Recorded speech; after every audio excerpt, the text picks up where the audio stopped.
Hello everyone, welcome to Ayush point. आज हम लोग यहाँ पे बात करने वाले हैं लोकतंत्र क्या एंड क्यों। ठीक है, तो अभी तक हमने वैश्विक लोकतंत्र के बारे में पढ़ा। दैट मीन्स यदि हम बात करें तो जो हमारा फर्स्ट चैप्टर था समकालीन लोकतंत्र, ठीक है, विश्व में जो भी समकालीन लोकतंत्र की व्यवस्थाएं थी तो उनके बारे में डिटेल से हम समझे हैं।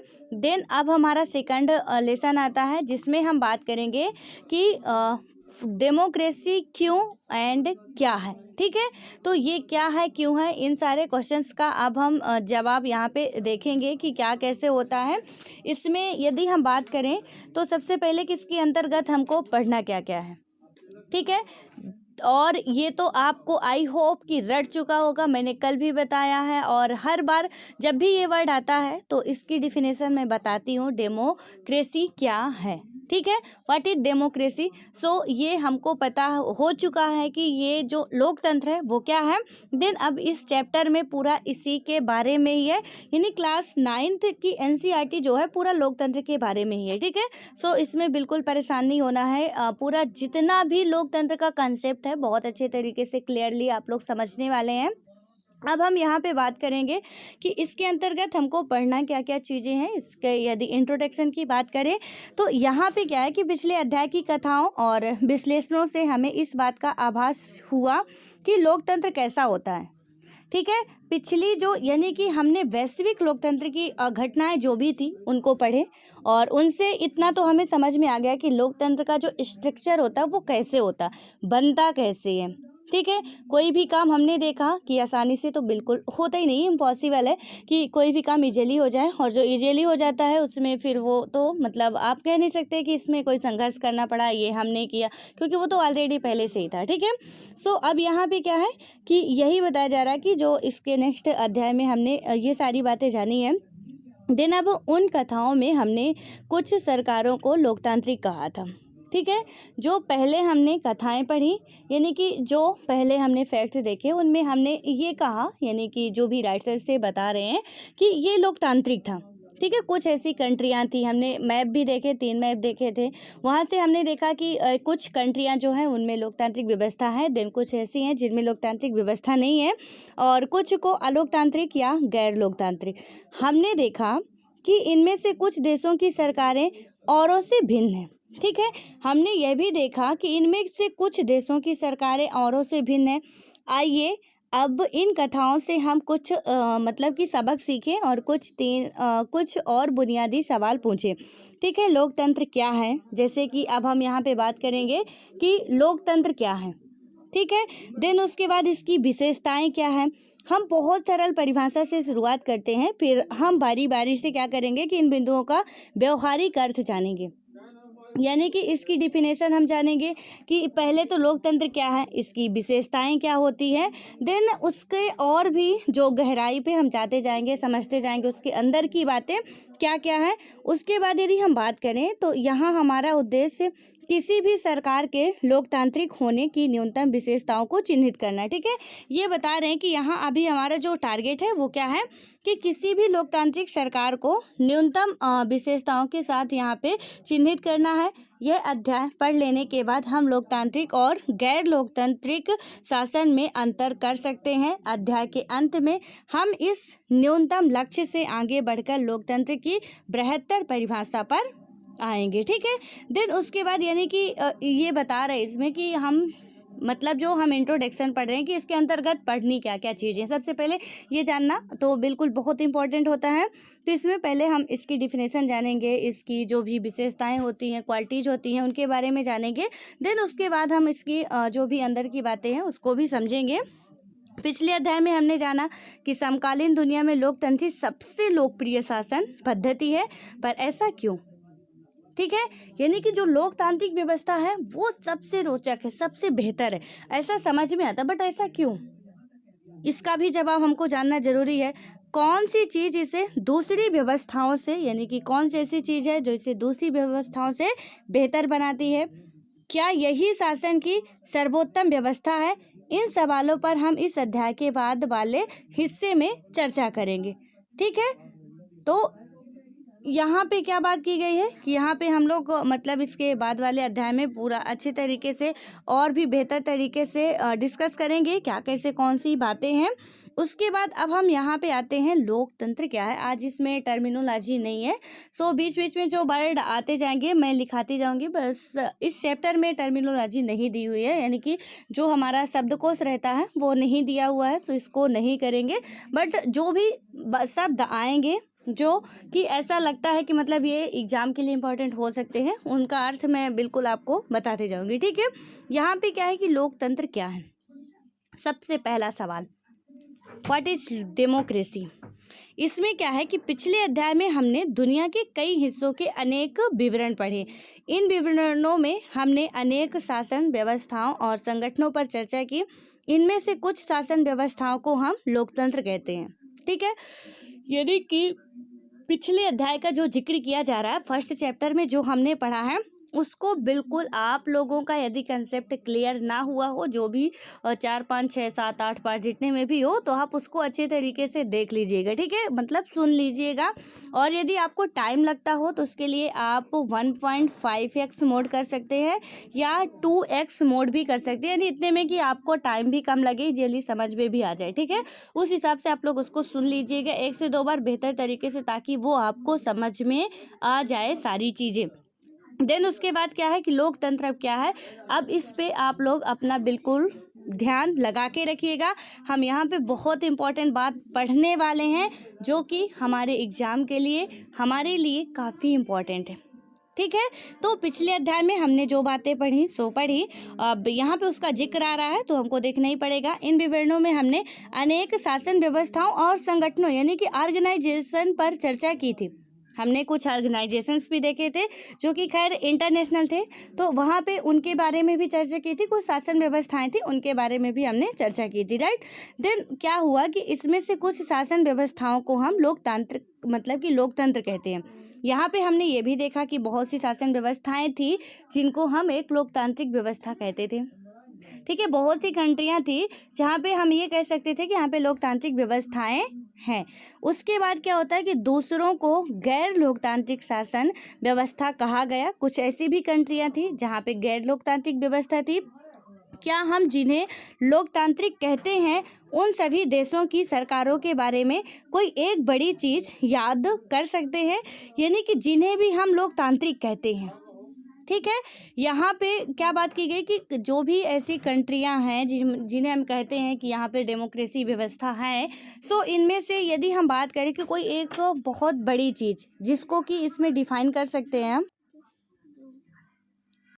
अब यदि हम बात करते हैं सबसे पहली घटना जो बहुत मतलब इसमें बात की गई ना कि जो भी बड़ी घटनाएं हमने पढ़ी हैं, आप जब पहले चैप्टर को बेहतर तरीके से समझेंगे तभी ये सेकंड चैप्टर आपको समझ में आएगा, राइट। तो यहाँ पे क्या हुआ कि पिनोसे के शासन से पहले और बाद का चिले, यानी कि पिनोसे का शासन जो अमेरिका में था, हमने देखा कि पिनोसे के शासन के पहले और उसके बाद में जब उनका शासन था, तो यदि ये घटना आपको याद आ रही हो तो वहाँ पे पहले लोकतांत्रिक व्यवस्था थी। उसके बाद सैनिक तख्ता पलट आता है, ठीक है, यानी सैनिक के द्वारा तख्ता पलट कर दिया जाता है, वो अपने सत्ता पे आ जाते हैं। देन उसके बाद कड़े संघर्षों के बाद 17 वर्ष के बाद फिर से लोकतांत्रिक व्यवस्था आती है, ठीक है। वहाँ की चिले की घटना जो हमने देखा। उसके बाद आता है कम्युनिस्ट शासन व्यवस्था समाप्त होने के बाद पोलैंड, यानी कि जो कम्युनिस्ट शासन व्यवस्था वहाँ पे चल रही थी, कहाँ पे ये चल रही थी, पोलैंड में। तो इसको समाप्त होने के बाद पोलैंड की स्थिति क्या थी, ये सारी बातें हम लोग क्लियरली पढ़ चुके हैं बहुत अच्छे तरीके से, ठीक है।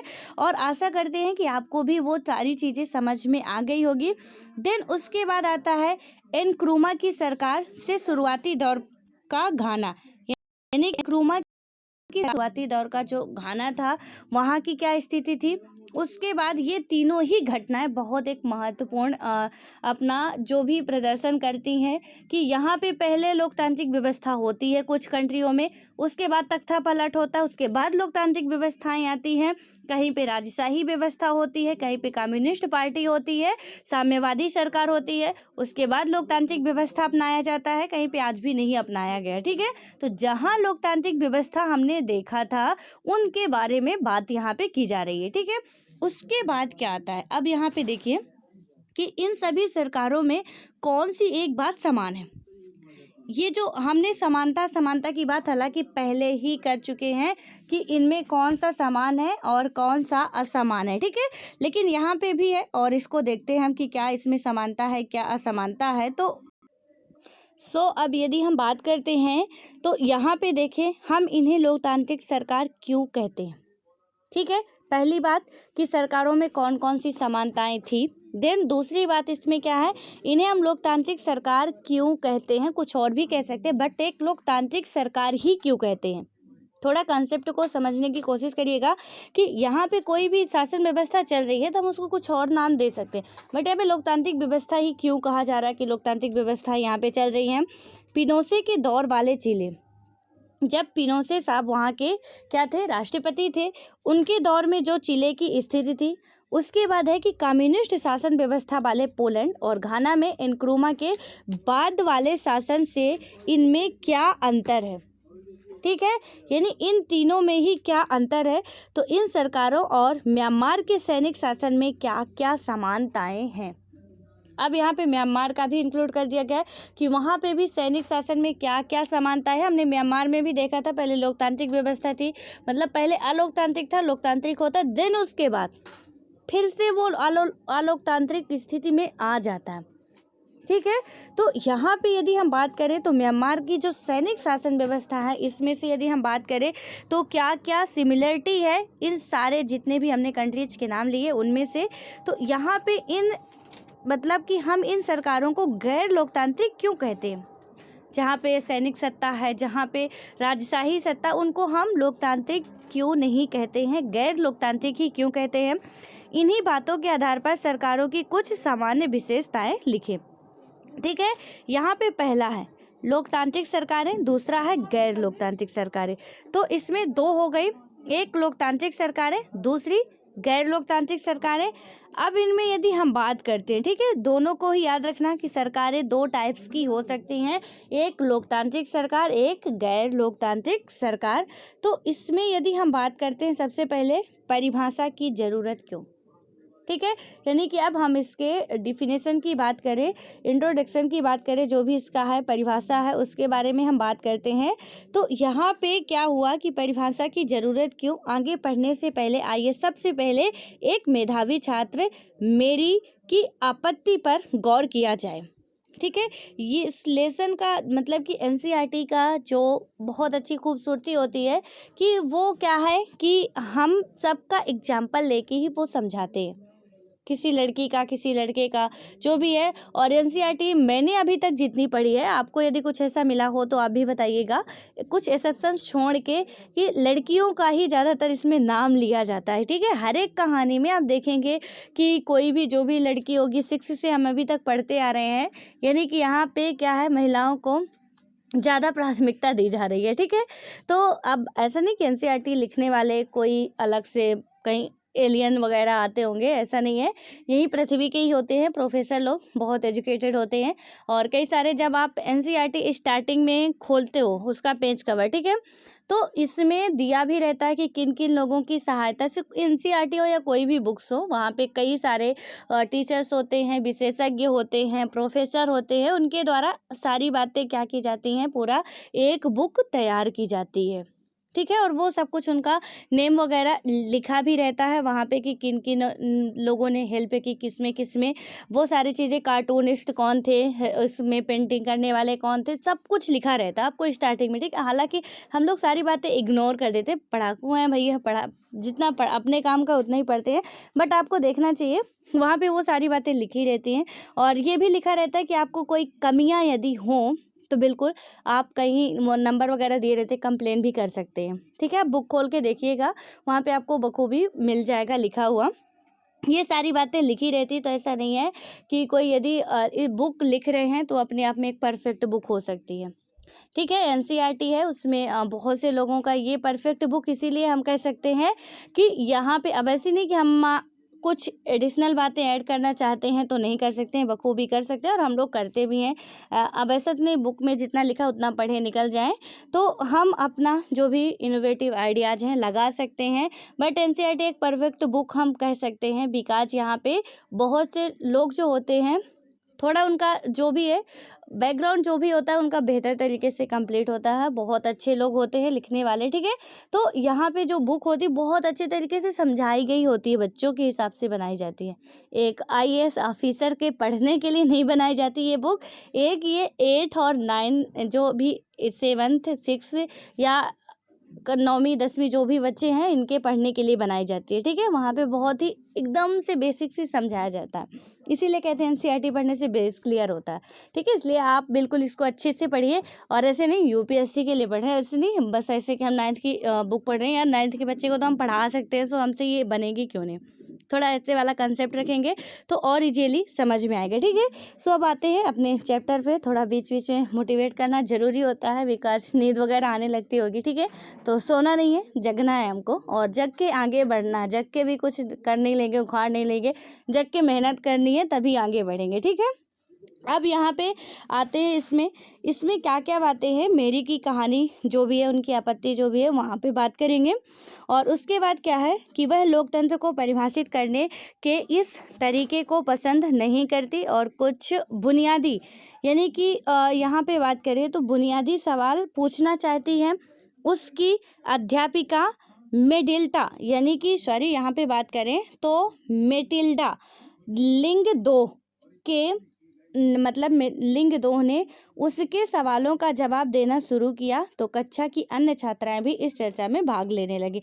यानी मेरी नाम की एक लड़की है, उसके बाद ये मेटिल्डा नाम की भी एक लड़की आती है, तो ये जो दोनों ही क्या करने लगते हैं, सवाल जवाब करने लगते हैं, और उसके बाद आगे भी छात्र आके इसमें पार्टिसिपेट करते हैं, ठीक है। अब इनकी बातें क्या क्या होती हैं, कैसे होती हैं, थोड़ा सा इस पर यदि हम डिस्कस करें तो यहाँ पे सबसे पहले मेरी है वो क्या बोलती है, मैडम मुझे यह तरीका ठीक नहीं लगा, एक अध्याय तो किस्तों और लोकतांत्रिक व्यवस्थाओं की चर्चा में लगा दिया, और अब सरकार मतलब कि अब आकर हम लोकतंत्र का मतलब जानने की कोशिश कर रहे हैं। मेरे कहने का मतलब है कि इस काम को ही हमें पहले करना था, और पहले अध्याय वाली पढ़ाई अब क्या मतलब कि अब क्या ऐसा ठीक नहीं होता, ठीक है। यानी कि उसने क्या कहा कि मैडम ये जो लोकतांत्रिक व्यवस्था, यानी हमने समकालीन लोकतंत्र की बात पढ़ी, ये दुनिया भरे का पढ़ा हमने, तो क्या वो पढ़ना ज़रूरी था हमारे लिए। हो सकता है आपके माइंड में भी आया हो, आई होप कि आप इतने बड़े बच्चे हैं तो ना भी आया होगा, क्योंकि आप समझ सकते हैं कि ये पढ़ना हमारे लिए क्यों ज़रूरी होगा, ठीक है। इनके क्वेश्चन का आंसर आप भी अपने माइंड में सोचिए, आप क्या दे सकते थे। यानी कि मेरी ने जो ऐसी बात की, तो ये जो लिंग 2 मैडम है, तो इन्होंने तो जो जवाब दिया सो दिया, बट यदि आप अपने माइंड से सोचिए कि हमने जो समकालीन लोकतंत्र की बातें पढ़ी, क्या वो पढ़ना हमारे लिए इम्पोर्टेंट थी। हमको तो पढ़ना डेमोक्रेसी है, सो पहले ही पढ़ लेते।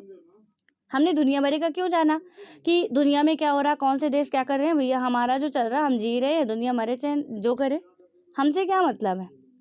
और यही बिल्कुल सवाल आ गया है यहाँ पे, मेरी के दिमाग में आया कि जब हमको आना लोकतांत्रिक व्यवस्था में इधर घूम फिर के आना यहीं पे था, सो हम अपना डायरेक्शन क्यों चेंज करें, इधर से उधर, उधर से इधर, सीधे रास्ते शॉर्टकट अपनाते हैं, बाईपास वाला, ठीक है। आजकल हर जगह बाईपास बन रहा है, यानी कि आपको ज़्यादा इधर उधर मतलब जो घंटों का टाइम मिनटों में लग रहा है, ठीक है। वही यहाँ पे ये बोल रही है कि ऐसा क्यों किया गया, पहले ही हम पढ़ लेते।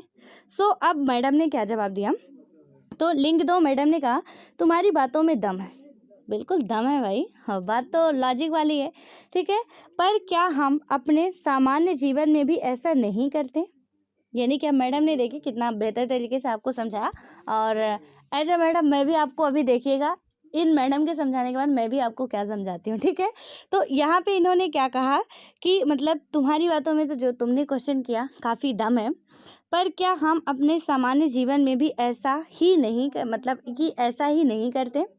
यानी मैडम ने क्वेश्चन पे क्वेश्चन उठा दिया कि बिल्कुल तुमने लॉजिक वाली बात की, बट क्या हम अपने रियल लाइफ में ऐसा कुछ नहीं करते हैं, ठीक है। अब कैसे नहीं करते, ठीक है। अब यहाँ पे देखिए, क्या हम कलम मतलब कि जो भी कलम, बरसात या प्रेम जैसे शब्दों का उपयोग करने से पहले इनकी परिभाषा स्पष्ट करना जरूरी मानते हैं। यानी कि मैडम ने अभी देखिए क्वेश्चन में ही उसको समझा देंगी कि क्या कैसे है। ठीक है, यहाँ पे क्या कहा उन्होंने, क्या हम अपनी रियल लाइफ में ऐसे नहीं करते हैं, क्या हम कलम दैट मीन्स पेन जो होती है, और बरसात या प्रेम, ठीक है, जो भी बारिश होती है, बरसात होता है, या लव, या जो भी अफेक्शंस होता है, प्रेम होता है, तो प्रेम जैसे शब्दों का क्या करते हैं, उपयोग करने से पहले इनकी परिभाषा स्पष्ट करना जरूरी मानते हैं। जरा सोचो, क्या हमारे पास इन शब्दों की बहुत स्पष्ट और सर्वमान्य परिभाषा है? यानी कि क्या हमारे पास, जरा अपने से दिमाग लगाओ कि हमारे पास इनकी स्पष्ट परिभाषा कोई है या नहीं है। देन उसके बाद क्या करना है हमको कि शब्दों का उपयोग करके ही हम उनका अर्थ जानते हैं। ठीक है, यहाँ पे हम क्या करते हैं, जब शब्दों का हम उपयोग करते हैं उनका अर्थ तभी जानते हैं। कुछ चीज़ें ऐसी होती हैं जिनकी डिफिनेशन जानना जरूरी होता है। कि हमने प्रेम तो कह दिया, ठीक है भैया हम तुमसे बहुत प्रेम करते हैं, हो सकता है कि हमने आज तक इसकी डिफिनेशन ना पढ़ी हो और अभी भी शायद ही किसी को इसका मतलब पता हो। ठीक है, ये क्या होता है, हम बहुत कहते हैं, जो भी आम इस टाइम पे जो बहुत ज़्यादा प्रचलित है तौर पे चल रहा है। ठीक है, यहाँ पे सीधे बोल देते हैं ये। अब इसमें बोलने के बाद होता क्या है, जिसको भी मन किया उसको भी, ठीक है, थोड़ा सा भी अट्रैक्शन हुआ हमने बोल दिया। यहाँ पे इसका मीनिंग ही हमको नहीं पता होता कि ये क्या लिखा हुआ। ठीक है, अब इसका मीनिंग हमको बिल्कुल इसकी डिफिनेशन हम जानना भी नहीं चाहते हैं, बस हमने सुन रखा, पूर्वजों से हमको मिल रखा है, ये सब कुछ बातें मिल रखी, सबने कहा प्रेम है, प्रेम है मतलब कोई अच्छा काम कर रहा प्रेम है, या मतलब अच्छे से बात करो, आप अच्छे से रहो, वो आपका प्रेम हुआ। पानी गिर रहा, बारिश हो रही है। ठीक है, अब बारिश हो रही है, ऐसा नहीं कि आप सवर चला लो बोलो बारिश हो रही है। बारिश मतलब बादल के द्वारा जो बारिश हो रही है, बारिश आप उसी को कहोगे। बूंदे तो वैसे ही गिरी सॉवर से भी, जो भी जब अच्छी खासी बारिश होती है तो जैसे आपको मिलती है कि वहाँ पे जो पानी गिरता है, वैसे ही तो आपके सॉवर से भी निकल रहा है, फिर हम उसे बरसात नहीं कहते हैं। ठीक है, बरसात हम उसी को कहते हैं क्योंकि उसकी डिफिनेशन हमको पता है कि जो बादल बनते हैं, बादल बनने के बाद संघनन की प्रक्रिया होती है, उसके बाद जो वर्षा होती है वही क्या होती है, उसी को हम बरसात कहते हैं।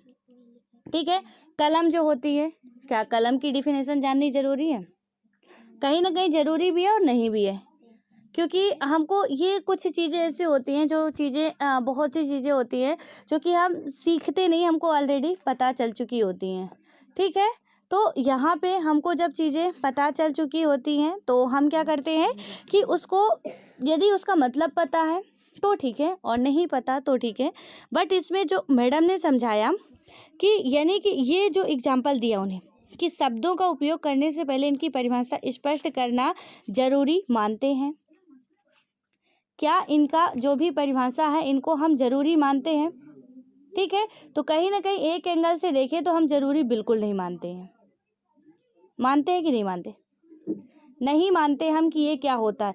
आप ईमानदारी से बिल्कुल बताइएगा कि क्या अभी तक आपने सर्च किया है, कि आप में से मैं नहीं कह सकती कि एक दो लोगों का खुराफाती दिमाग चलता हो और वो ऐसा किए हों। कैसा किए हों? बरसात का मतलब क्या होता है, हम छोटे बच्चे होते हैं, हमको पता होता है बरसात का मतलब क्या होता है। हमको ये नहीं पता बरसात का मतलब क्या होता है, हमको पता है कि पानी गिर रहा है, आसमान से पानी गिर रहा है, सो बारिश हो रही है। ठीक है, हमको ये नहीं पता प्यार का मतलब क्या होता है, प्रेम का मतलब क्या होता है, लव मीन्स क्या होता है, व्हाट इज लव क्या होता है, हमको नहीं पता है, लेकिन हम बोलते हैं। ठीक है, तो ये डिफिनेशंस जो है आज तक हमने सर्च नहीं की होगी कि इसका मतलब क्या होता है, लेकिन कर बैठते हैं सबसे।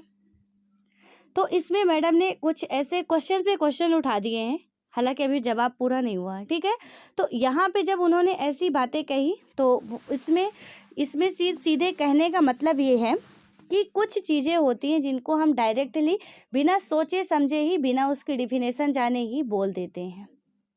बट कुछ चीज़ें होती हैं जिनके पहले उसकी परिभाषा या उसका परिचय जानना जरूरी होता है। ठीक है, कि उसके पहले क्या हो रहा था। अब हम आगे बात करते हैं तो सारे कॉन्सेप्ट हमारे क्लियर हो पाएंगे। अब यदि हम आगे देखते हैं तो मेरी फिर परिभाषा की ज़रूरत ही क्यों, यानी कि मेरी ने कहा, जब मैडम ने ये कहा कि कुछ ऐसे वर्ड होते हैं कि हम इनकी परिभाषा मतलब जानने की कोशिश नहीं करते हैं, और ईमानदारी से अपने दिल में हाथ रख के बोलिएगा जितने वर्ड यहाँ पे लिखे हुए हैं, क्या आप इनकी परिभाषा कभी जानने की कोशिश किए हैं? ये तो हमको पहले से ही कुछ जो भी हमारी मातृभाषाएं होती हैं तो बहुत सी बातें ऐसी हैं हम ऑलरेडी जानते रहते हैं। हम उनकी डिफिनेशंस नहीं जानने की कोशिश करते हैं। हमको उनको पता है गुस्सा का मतलब हमें पता है कि बहुत ज़्यादा मतलब हम एजिटेट हो रहे हैं, गुस्सा आ रहा है हमको पता है। अब गुस्सा का मतलब क्या है, दिमाग सिकुड़ रहा, फैल रहा, डजेंट मैटर, जो भी हो रहा नहीं पता हमको गुस्सा मीन्स क्या होता है, बट हमको पता है गुस्सा हो रहा। ठीक है, हमको पता है कि ये घृणा है, हमको पता है नफरत है, हमको उसकी डिफिनेशन नहीं पता है, एग्जैक्टली डिफिनेशन नहीं पता है। हाँ ये पता है कि ये हमें पसंद नहीं करता, लाइक नहीं करता, सो ये हमसे घृणा करता है, नफरत करता है, व्हाटएवर जो भी है। ठीक है, बट एग्जैक्टली जो उसकी डिफिनेशन होती है वो हम नहीं जानने की कोशिश की आज तक कि इसकी क्या होती है। बस वही मैडम यहाँ पे समझाना चाह रही है। और इन्होंने जब पूछा, अब इनके क्वेश्चंस का ही क्वेश्चन अभी उठ रहे हैं। ठीक है, फिर से क्वेश्चन एक आता है मेरी का, फिर परिभाषा की ज़रूरत ही क्यों है, जब परिभाषा जाननी नहीं ज़रूरत ही क्यों है। ठीक है, अब यहाँ पे देखते हैं मैडम ने क्या कहा। हमें परिभाषा की ज़रूरत तभी पड़ती है जब हमें किसी शब्द का उपयोग करने में परेशानी होती है। देखिए कुछ वर्ड होते हैं जो हमने पहले पढ़ा, वो वर्ड हम इजीली बोल सकते हैं, समझ सकते हैं। बिल्कुल हमने समझ लिया भाई गुस्सा है तो गुस्सा है। ठीक है, हमको पहले से पता है, मम्मी ने बोला कि यार ऐसा करोगे वो गुस्सा हो जाएंगे। अब हमने बचपन से सुन रखा वो गुस्सा है, तो अब कोई मुंह फुला के बैठा मम्मी ने मतलब पहले से ही हमको मतलब ऐसा बताया जाता है कि उसने ऐसा मतलब लाल पीला बैठा है, वो बहुत अच्छा आपसे खुश है। तो हो सकता है कि हमारे मन में वही हो, या कि पहले से हमारे मन में वो भर दिया जाता कि वो इंसान ऐसा है, सो आपसे इतनी ज़्यादा मतलब क्या करता है, देखना नहीं चाहता, आपको ये नहीं करना चाहता, बहुत प्यार करता है। तो हो सकता है हम मान लेते, लेकिन अभी हमको पता है कि वो इंसान जो कि हमको देखना नहीं चाहता, हमसे बात नहीं करना चाहता, दैट मीन्स वो हमसे नफरत करता है। ठीक है, क्योंकि वो हमको पहले से ही कहीं ना कहीं बताया गया, दिखाया गया, सुनाया गया, जो भी है वो सारी चीज़ें हमको ऑलरेडी मिल जाती, कहीं सीखनी नहीं पड़ती। ये कुछ ऐसे शब्द होते हैं, कुछ ऐसी बातें होती हैं जो हमको सीखनी नहीं पड़ती। हम पैदा होते ही खाना खाने के लिए इधर उधर, जो भी बच्चा पैदा होता है खाना खाने के लिए इधर उधर वो रोने लगता है, भूख लगाती है उसे। ठीक है, आप देखोगे कि गाय भैंस के जो भी बछड़े होते हैं पैदा होते ही वो मतलब इधर उधर वो घूम फिर के क्या करते हैं, अपनी माँ के पास ही जाते हैं, उनको भूख सताती है। तो कुछ चीज़ें ऐसी होती है जो कि हमको बचपन से ही सीखनी नहीं पड़ती, ऑलरेडी हम सीख जाते हैं। ठीक है, उनके लिए कोई अलग से मेहनत नहीं करनी पड़ती। जैसे अभी हम इतना मतलब 10-10 घंटे 12-12 घंटे पढ़ रहे हैं, तो कुछ चीज़ों के लिए हमको ये मेहनत नहीं करनी पड़ती है। ठीक है, तो यहाँ पे क्या हुआ कि इसने क्या बताया, जो शब्दों में हमको परेशानी होती है उनकी परिभाषा जानना हमारे लिए बहुत इंपॉर्टेंट होता है। हमें बारिश की परिभाषा की ज़रूरत तभी होती है जब हमें बूंदाबांदी और बादल फटने जैसी स्थिति और सामान्य बरसात में फ़र्क करना हो। अब बारिश की यानी कि बरसात की ज़रूरत हमें कब होगी कि बारिश की परिभाषा को हम समझें कि एग्जैक्टली इसकी डेफिनेशन क्या है। कब ज़रूरत होगी कि जब क्या हो कि कभी कभी बूंदाबांदी होती है, थोड़ा बहुत रिमझिम रिमझिम करके ऐसे होता है। ठीक है, मतलब कि ऐसा लगेगा बादल छाए हुए हैं, थोड़ा बहुत तो 10-4 बूंद दो जो भी हैं वो गिर गए। ठीक है, उस बादल फटने जैसी स्थिति हो जाए, कभी कभी बहुत गंभीर वर्षा होती है, बाढ़ की स्थिति आ जाती है। ठीक है, तो यहाँ पे और सामान्य बरसात में फ़र्क करना हो तब हम उसकी डिफिनेशन को जानने की कोशिश करते हैं। ठीक है, लेकिन लोकतंत्र पर भी यही बात लागू होती है, यानी कि एक लोकतंत्र की यदि हम बात करें तो वहाँ पे भी यही बात जो है वो लागू होती है। हमें इसके लिए भी स्पष्ट परिभाषा की ज़रूरत है, क्योंकि लोग इस शब्द का प्रयोग अलग अलग अर्थों के लिए करते हैं। बहुत अलग अलग तरह की सरकारें भी खुद को लोकतांत्रिक ही कहती हैं, यानी कि बहुत सी अलग अलग सरकारें भी होती जो कि खुद को लोकतांत्रिक कहती हैं। इसलिए हमको इसकी डिफिनेशन जानने की ज़रूरत होती है कि एग्जैक्टली लोकतंत्र की परिभाषा क्या है। अब ठीक है, आपने सॉबर चला लिया, किसी ने कह दिया ये बारिश हो रही है, अब उस कंडीशन में हमको जानना जरूरी है ना भैया बारिश की डिफिनेशन क्या होती है। ठीक है, वहाँ पे जो मैंने गुस्सा प्रेम का बताया आपको कि कोई मुंह फुला के बैठा, किसी ने कह दिया प्रेम है, तो हमें प्रेम की डिफिनेशन जाननी जरूरी है कि आप हैप्पी हो, आप हमको देख के बहुत मतलब बहुत अच्छा फील करते हो, खुश होते हो हमारे आने से, दैट्स कॉल्ड प्रेम, लव। ठीक है, वहाँ पे हमने ये समझा, किसी ने पेंसिल को कलम कह दिया तो हमको उसकी डिफिनेशन पता होगी, तो हम समझेंगे कि ये पेंसिल है, कलम नहीं है।